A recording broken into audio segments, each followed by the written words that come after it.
Hey, what's up, everyone? My name is College Sports Revived, and I welcome you back to the College Hoops 2K Legacy Mode series featuring the Fordham Rams and our main man, Coach Carter. In the last episode, our Rams played in the biggest regular season game in not only this series, but possibly in the entire history of the Fordham Rams basketball program, as we vaulted ourselves into the top 25 for the first time since 1971 and battled another top 25 team on the road in St. Louis.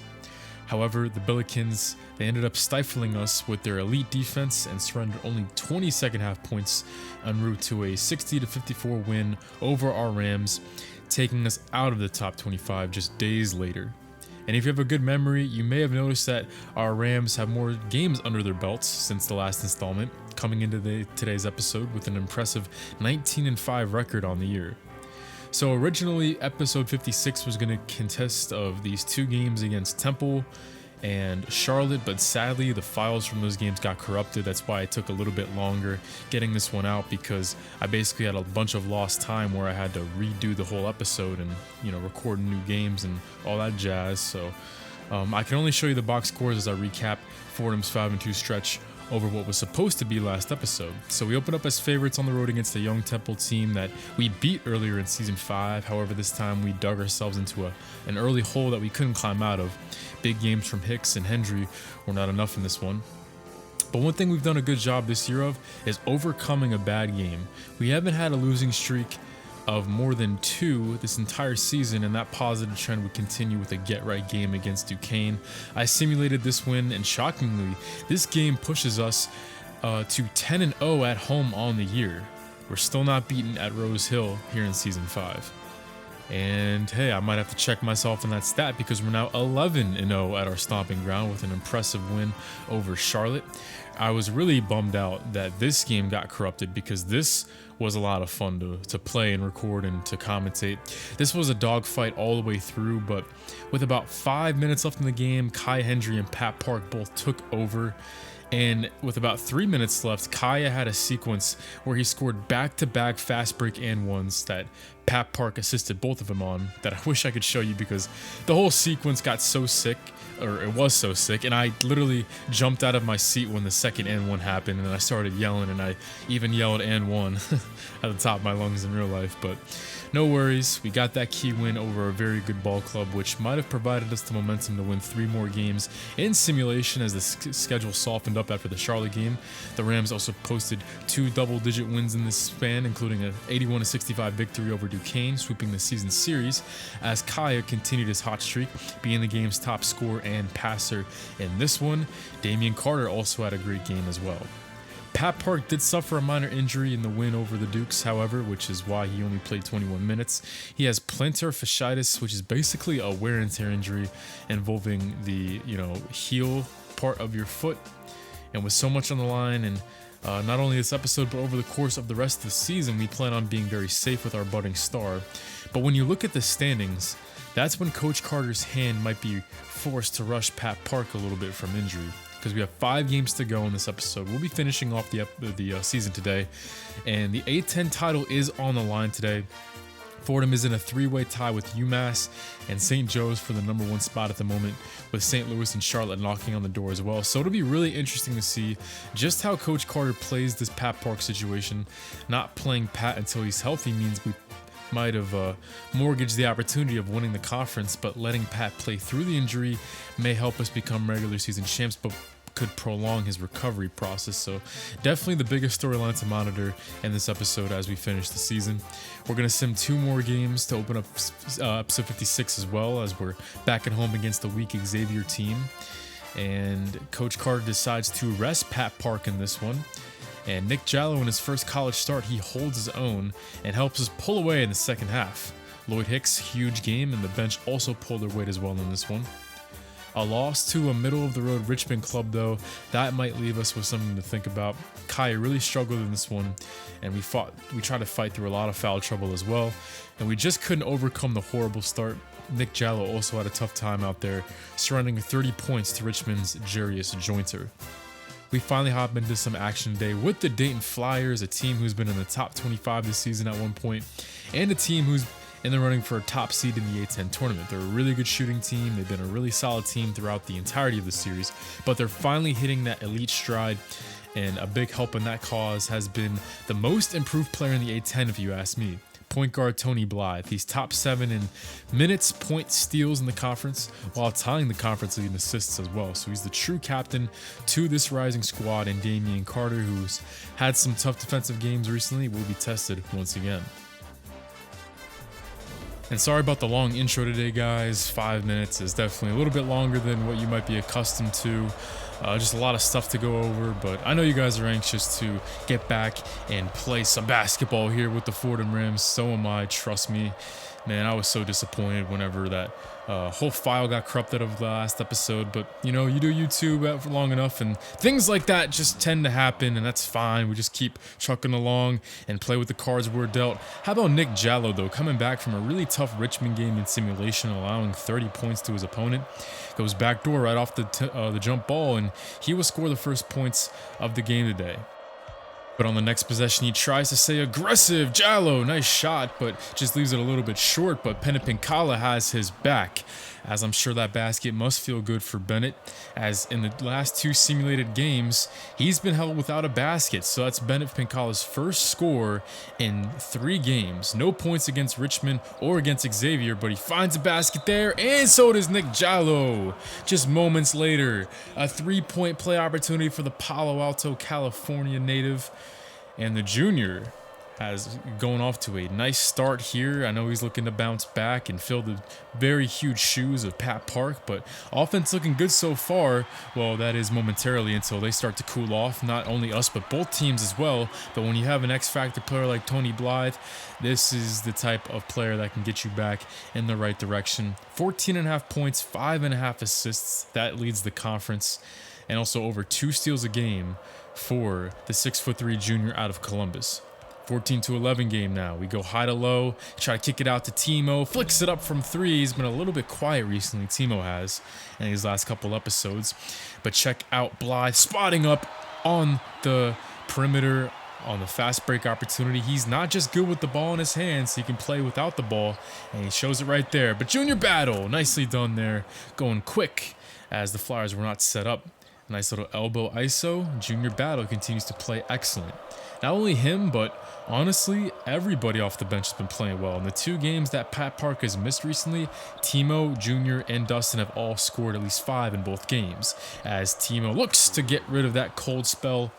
That was mostly last episode and the previous episodes, but with him scoring 5 back-to-back in the Richmond loss and the Xavier win, and now he's got a 3 here, I think he's starting to finally overcome that cold spell. Speaking of cold spells, I think Kai Hendry is finally ready to get over his as he spots up and hits the tray. Lloyd Hicks continues to see the floor well from the low post.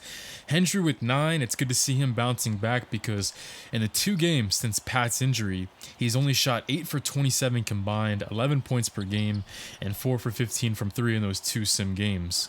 But also Dayton Flyers basketball, all predicated around their guard play and their ability to stroke it from 3, and they hit yet another one. They've been red hot from behind the line, and Dayton find themselves up by 3 at the half. So it's a very pivotal game going back and forth. We got to try to slow down the perimeter assault by the Dayton Flyers. 5 of 7 from 3, just way too efficient from downtown for my liking, and Tony Blythe is showing why he is arguably the best point guard in the conference and probably the best floor general in the A-10 as well. He's almost reached his season averages, and we're only heading to the locker room, so we got to try to slow him down. 31-28 here. 15 minutes left to go in this very important game down the stretch. 10 conference wins for Fordham, 7 for Dayton, but they can get themselves back up in that upper echelon of teams if they score a win here at home. Damian Carter gets beat off the ball. Like I said earlier, Tony Blythe, he's awesome with the ball in his hands, but he might be even better doing his work away from the orange. As he shows there, he gets some real estate away from Damian, and then he beats him going to the basket. Our first offensive possession. I think Damian's finally had enough. Yes, he has, as he rattles home the triple. We actually missed a lot of Damian Carter's services in the first half as he dealt with 2 early personal fouls. So it's not all on him. Dustin Black's also been having trouble stopping Blythe as well. But this time, though, Blythe doing his work on the defensive side of the ball. He gets the deflection. Ja'Cory Nivens kick out to Hank Carter for tray ball number 2 on his afternoon. Hank Carter is 6'6" junior, one of the many three-point weapons that the Dayton Flyers have on their roster, despite only being the 7th highest rated scorer on this team. 12:32 left to go.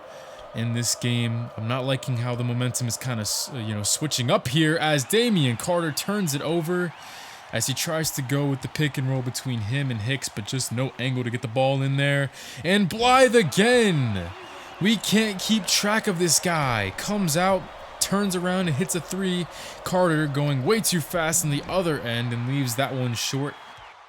And a lot of times, Damian Carter is the highest basketball IQ out there on the floor. So for him to take a bad shot like that, this Fordham team might be a little bit rattled here. It's another bad choice of shot selection there by the Rams. Lloyd Hicks, not only does he make a bad play on offense, but on defense as well, fouling a 3-point jump shooter for his 3rd personal foul.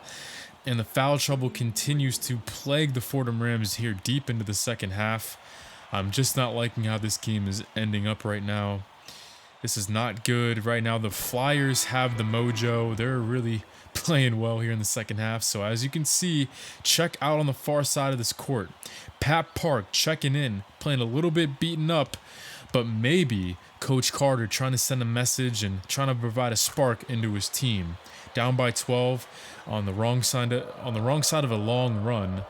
Pat Park wants to play. He feels good enough, so we're going to give him a shot. 8:16 left to go. Can we make this close here at the end? Kai Hendry, nice kick out to Pat Park. But as you guys may know, the least consistent part of Pat's game is his mid-range jumpers, so he's 0 of 1 on the game now. Rylan Wilson inside. That one's rejected by Bennett Pincala. Now that's what I'm talking about. Finally playing some defense. And Pat Park shows off the dribble arsenal and shows off the vision as well. That was a beautiful look inside to Junior Battle, who probably has been the brightest storyline here in Season 5. As I don't know what happened, but by the time that we hit the conference play part of our schedule, Junior Battle has just been a changed player.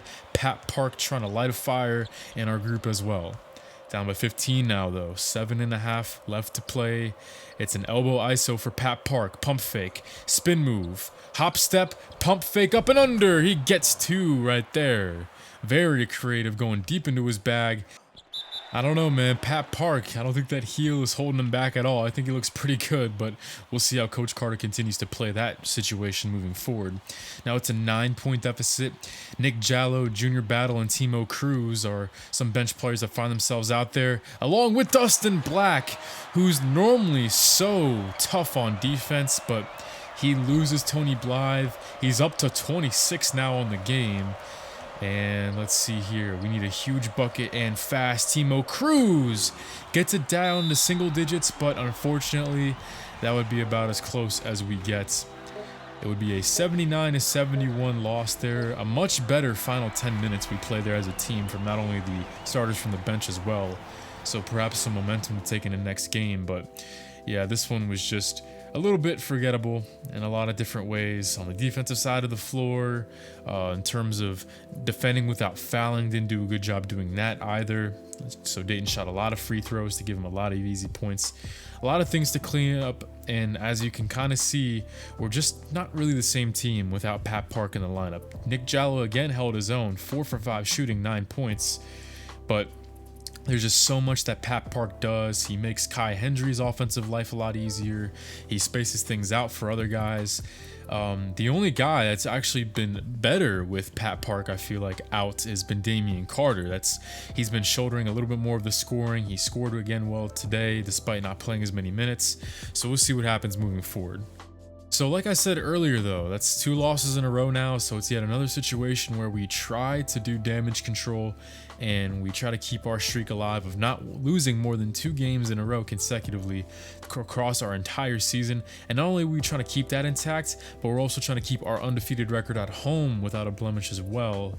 And we do just that as we end season 5 with a 13-win, 0-loss record at home.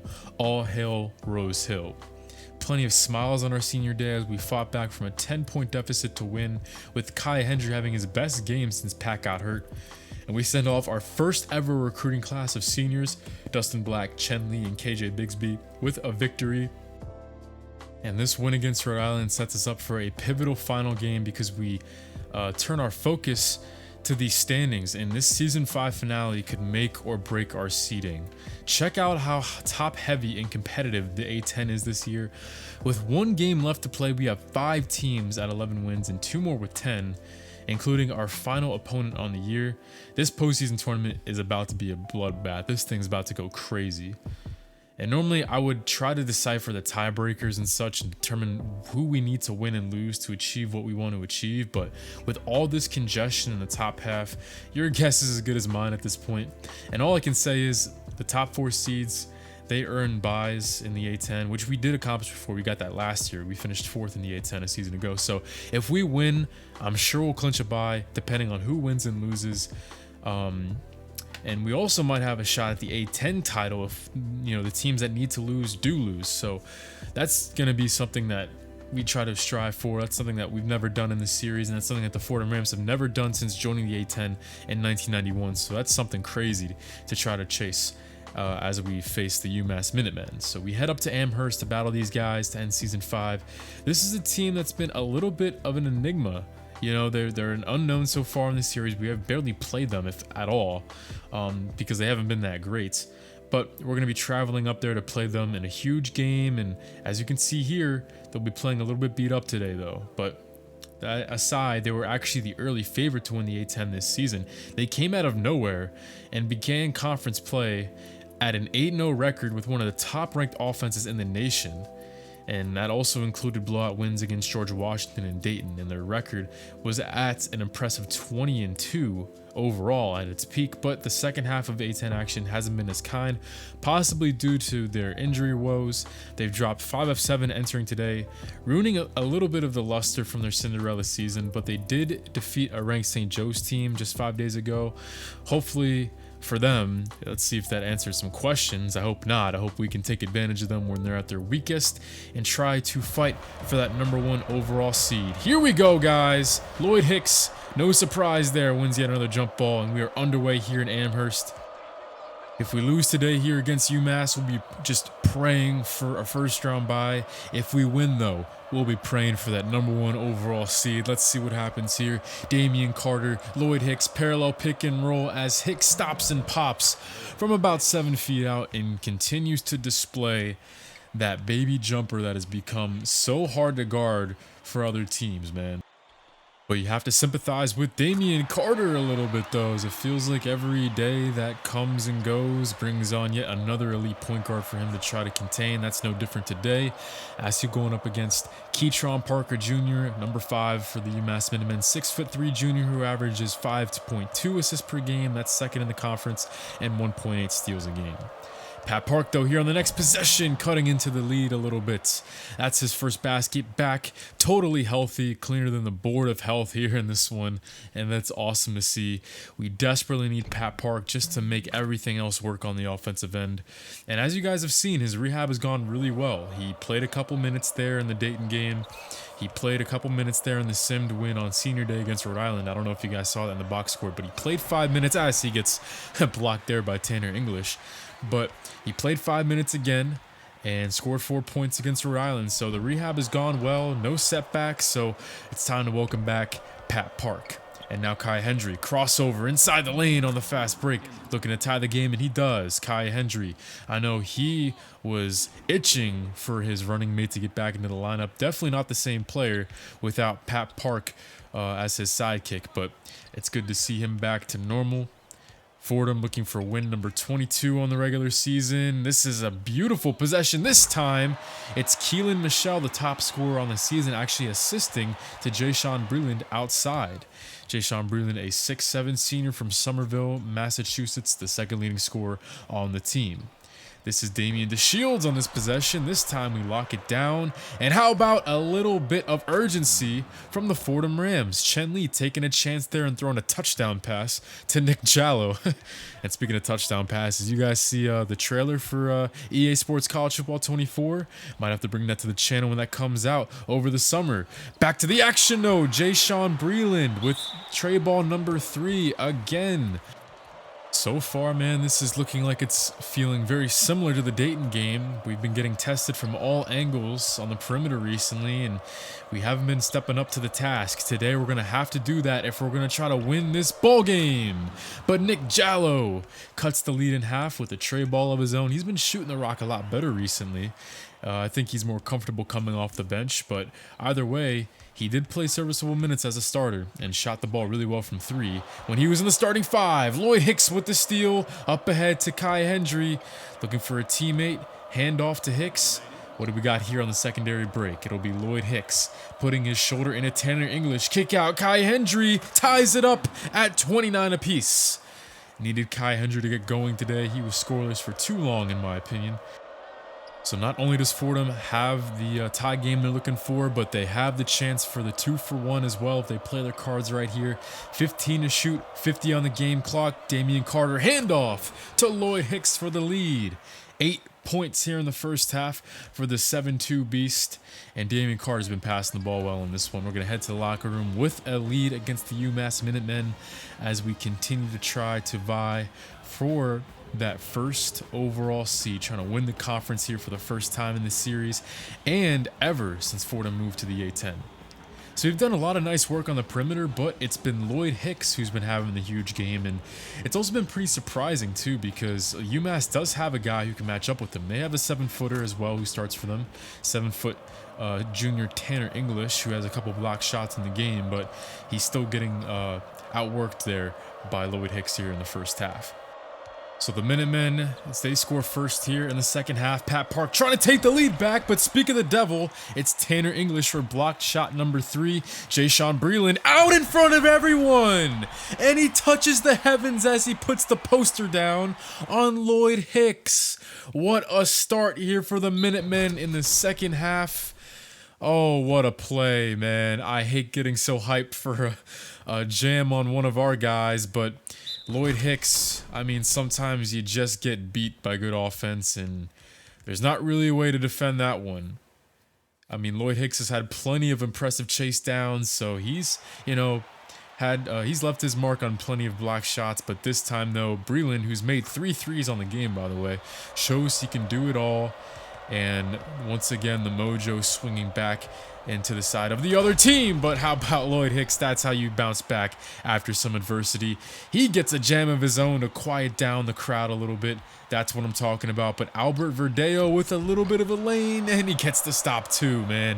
What a way to bounce back by Lloyd Hicks. And that goes out to all you young ballers out there. You can't let your pass play define you. Take a page out of Lloyd Hicks' playbook, and look at this. He's not done. He's putting his shoulder into Keytron Parker. He's taking no prisoners. Maybe Lloyd Hicks a little bit pissed off after the hammer was thrown down on his head. Very impressive the way he's bounced back from a pretty embarrassing play. I think he's embarrassing the Minutemen now in response. So that's how you do it right there, man. You can't teach that. That's just how he's wired. So now 15 seconds to shoot on this possession. Kai Hendry wants a highlight play of his own, and he gets that on top of Jayshawn Breland, who the foul is given to. Look at this behind the back move, leaving Verdejo in the rear view mirror and then trying to challenge Jayshawn Breland, who has 6 inches on his height, and he gets it done at the rim. Very impressive play by Kai Hendry. He's already looking back the part with his boy Pat Park back in the lineup. But now we're going to have to try to weather the storm a little bit. Lloyd Hicks checks out in favor of Junior Battle, Chen Lee, and Dustin Black as well. So the hottest player out on the floor for us. Nowhere to be seen here against the zone of the UMass, but we still get 2 there as Kai Hendry is shouldering some of the load as well. That's some picture-perfect zone offense right there. with 8 to play. Dustin Black providing a spark. I shouldn't have to even say that. That's just, one of the customs of our team at this point, as the senior, our first ever recruit in the series, playing his last regular season game. And look at him pointing to the assistant coach, man. I bet he says something to him checking in like, hey, coach, I'm about to bring us back. I'm about to provide a spark. And those two pointing the finger at each other. The chemistry, man. This team is a well-knit unit, and they're showing it here with the best season of Coach Carter's career here. But now Pat Park is tacked for a very ticky-tack foul. And not only that, but the refs rule that a shooting foul. So now Jayshawn Breland, one of the best shooters out on the court, gets 3 free throws for getting the ball knocked out of his hands on the perimeter. An unbelievable call, and Fordham can just continue to not avoid the foul trouble today. Although he only makes 2 of 3, so they don't take the lead back. But man, that's a really dumb call. But Pat Park says, hey, you want 3 points? I'll show you how to get them. Pat Park, a baller. Man, what a game, man. This has been one of my favorite games so far of our entire Season 5, and just all of the drama and everything going on today. And we're still finding a way to stay in the driver's seat, up by 4, and that increases to 6. Junior battle with the back to the basket game. He just continues to come into his own. He's got 2 buckets off the bench in this one, and we're going to continue to keep the pressure on. Keatron Parker with a pretty unprecedented play there. He doesn't turn the ball over too much for a guy who sees the floor as well as him. And we get the score out on the break as well. Great pass. And you know what's funny? This game is reminding me a lot of the Charlotte game that got corrupted that was supposed to be in this episode. Back and forth all game long, but some drama happened, and some very entertaining highlight plays happened as well to take us home. And right now, we got a lot of work to do, but it's looking pretty good right now. Pat Park spotting up from 3. He hits another. Up to a baker's dozen. Kaya Hendry now seeing the floor. And the chemistry of this team, man, it's been at an all-time high in this game. And now Keelan Michelle, it's another missed free throw for UMass, as Keelan Michelle, the top scorer for UMass on the season, has had a really tough game in this one. They're not making their free throws. They're starting not to get stops here on the defensive side of the floor, and the Minutemen are starting to fall apart little by little. Pat Park gets 2 more. He's starting to take over as well. We had Lloyd Hicks have his little coming out party. We had Kaya Hendry minutes ago, had a nice little run of consecutive points, and now Pat Park is taking over the game with only a handful of minutes to play. 65-54, 11-point game. Kaya Hendry looks inside for his man, Lloyd Hicks. He waits, he fires, he draws contact and puts it in. That's now 2 players with 15-plus points. That would be Pat Park and now Lloyd Hicks, who looks to top off this game in a big way. Safe to say, I think he bounced back from getting the poster, getting dunked on a little bit there, but I think he's done a perfect job showing you guys what you need to do if you're ever on the receiving end of an embarrassing play in the game of basketball. We have this one in the bag, but I don't think Lloyd Hicks is done just yet. We run an elbow ISO for him. He curls off of it, pump fake, gets past Tanner English, and puts down a poster of his own. Head taps from the Fordham bench. And Lloyd Hicks puts the smackdown on the UMass Minutemen here in the second half. Oh my goodness, what a play. Keelan Michelle, no chance. Do you think Fordham's ready for some postseason basketball next episode?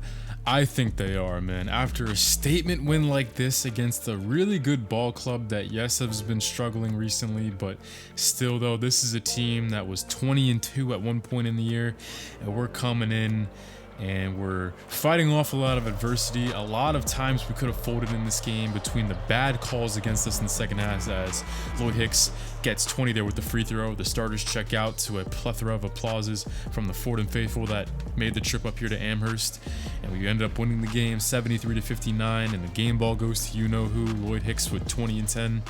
But there was a lot of times where we could have folded. Those bad calls, the 3-pointers that were coming early, Lloyd Hicks getting embarrassed there early on, but we were able to overcome it all, and Hicks led the way with 20 and 10, and one of the best dunks I have ever seen in this game. A dunk that I will not forget anytime soon, and I'm sure you guys can agree with me on that one. Pat Park, first game back, 15 points, 4 for 10 shooting. He looks like his normal self, and so does Kaya Hendry, who looked very refreshed and ready to get back to business with his running mate back out on the floor. Another nice day from the bench as well. Damian Carter played solid, and Bennett Pinkala also looked better with Pat Park back out there. And not only does Pat Park help the offense so much, but the defense as well.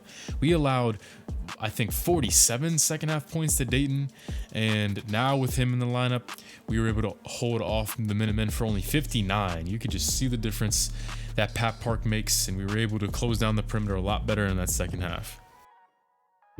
But we already knew that Fordham would be in a tie for first if they won, and as you can see here in the final conference standings, that is the case. They joined Charlotte, St. Louis, and George Washington as the teams with 12 conference wins.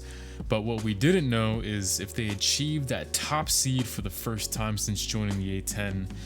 And the moment of truth is upon us. Let's see if this is another milestone to cross off Coach Carter's list of achievements here in the Bronx.